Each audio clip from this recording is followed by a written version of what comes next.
Ayan, papunta tayo sa Barangay Makanip, Haro, Leyte. Mimiesta tayo, mamimiesta. Yan, chill-chill yung takbo natin. Sunod lang tayo sa may motor. Mahirap na, baka sabihin gutom na tayo. Yan, medyo malayo pa. Nandito kami sa along the road, papuntang Makanip, Haro, Leyte. Ayan, yung mga kasama namin nauna na. Ano yung takbo nila, mabilis at kinugutom na yata yung iba. Ayan, medyo maluwag pa naman yung kalsada.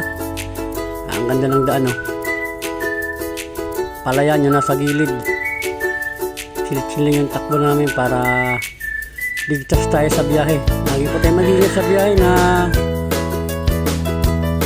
kaibigan. Lagi po tayo mag-iingat. Ayan po. Yung pong daan kasi dito medyo malubak, kaya hindi po tayo pwedeng mag-una at delikado. Medyo okay ng daan dito kaya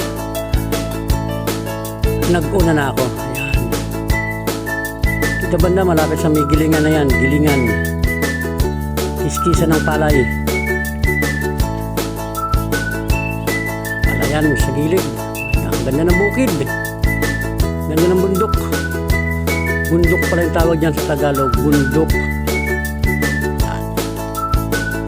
Happy Fiesta, Barangay Makanip, Haro, Leyte. Papunta na kami dyan at kami manananghalian. Yan, nakikita namin yung mga patunay na fiesta na sa kanila. Yan, dito na, malapit na kami. Ito kami banda. Yan, welcome Barangay Makanip, Haro, Leyte. Dito lang kami banda. Ito mga kasama namin. Ayan. Lugar lang tayo. Kain tayo, syempre. Yung mga kasama ko. Yan hindi mga nawawala sa fiesta. Ito, si Tatang Kalbo. Ayan. Ito si Tatang Tato. Yan si Tatang Tato. Si Tatang Kalbo. Kasama ko sa tabo yan. Malakas kumain yan, pero mababait naman yan. Wala lang inom, ha.